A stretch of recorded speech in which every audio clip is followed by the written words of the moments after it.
Assalamualaikum warahmatullahi wabarakatuh. Baik, di video kali ini saya akan menceritakan sebuah buku yang sudah saya baca yang berjudul tentang sang penggerak Nahdlatul Ulama, Kiai Haji Abdul Wahab Hasbuloh dalam sebuah biografi. Nah, di dalam buku ini Kiai Haji Abdul Wahab belajar pada syekh dan ulama terkemuka. Yang pertama yaitu Syekh Mahfud Remas, Syekh Ahmad Khotib Al-Minangkabawi, Kiai Bakir Yogyakarta, Kiai Mukhtarom Banyumas, Kiai Asy'ari Bawean, dan Syekh Said Al-Yamani. Pada tahun 1914, Kiai Abdul Wahab kembali ke tanah air dan langsung bergabung ke tanah kancah pergerakan kebangsaan Indonesia bersama dengan beberapa tokoh lainnya. Nah, pada tahun 1916, Kiai Abdul Wahab mendirikan Nahdlatul Wathon atau Kebangkitan Tanah Air. Organisasi ini bercorak modern yang diikuti oleh kaum muda.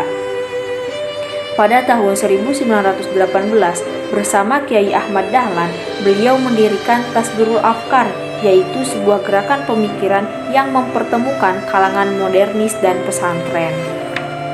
Nah, di tahun yang sama, bersama Kiai Asy'ari, Kiai Abdul Wahab Hasbuloh mendirikan lembaga perekonomian yang dinamai dengan Nahdlatul Tujar, yang berarti kebangkitan kaum pedagang. Aktivitas dan pergaulan Kiai Abdul Wahab ini menempatkan beliau sebagai tokoh yang dipercaya di berbagai kalangan. Ketika semenanjung Arab bergejolak, Arab Saudi menjalankan suksesi di benua Saud naik tampung kekuasaan menjadi raja. Ia bekerjasama dengan kelompok Wahabi melakukan sebuah gerakan penghancuran situs-situs bersejarah peninggalan Rasulullah SAW dan para sahabat. Nah, para ulama Indonesia prihatin terhadap Kiai Abdul Wahab bersama sejumlah kiai yang lainnya yang berangkat ke Arab untuk bertemu langsung dengan Raja Ibnu Saud. Saat restu Syekh Hasim Asy'ari, terbentuklah sebuah komite yang dinamai Komite Hijaz. Nah, komite inilah yang menghadap langsung kepada Raja Arab Saudi. Kemudian hari, organisasi ini menjadi emeril berdirinya Jamiah NU atau Nahdlatul Ulama.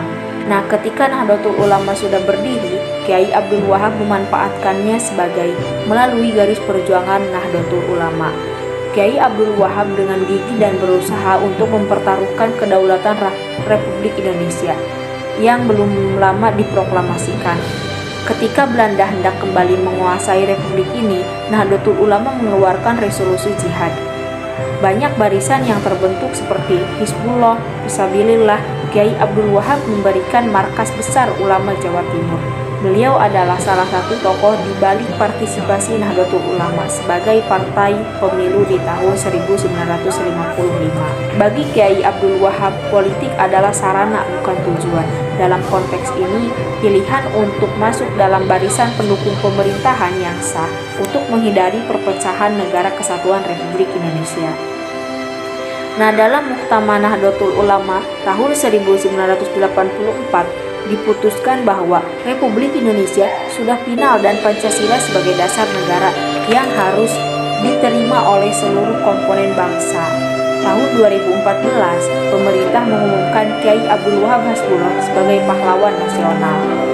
Nah, sepanjang hayatnya beliau mencurahkan perhatian dan khidmatnya kepada Jamiah Nahdlatul Ulama dan bangsa Indonesia. Di sini Kiai Abdul Wahab Hasbuloh adalah teladan umat, pribadinya mulia, ilmunya menggapai awan, dan kecintaannya kepada agama dan bangsa tidak mungkin ditawar. Kehidupan menjadi pelajaran sepanjang masa baik sebagai pribadi muslim yang teguh bersama maupun sebagai anak bangsa yang mencintai negerinya. Nah, dari buku ini saya tahu bahwa sosok pahlawan nasional itu sangat berjasa karena dengan kecerdasannya, dengan kegigihannya, dengan ilmunya, dan dengan kecintaannya untuk mempertahankan negara dan bangsa ini harus berjuang dan berusaha tanpa ada rasa lelah dan takut.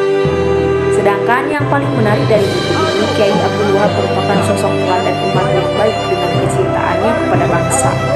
Kiai Abdul Wahab rela berkorban untuk terus mempertahankan Republik Indonesia ini. Terima kasih kepada Bapak Sapri Ramli sebagai penulis yang sudah menuliskan buku ini yang sangat bermanfaat sekali bagi saya. Semoga yang mendengarkan juga mendapatkan hikmah dari buku ini. Mungkin hanya itu yang bisa disampaikan, kurang lebihnya mohon maaf. Wassalamualaikum warahmatullahi wabarakatuh.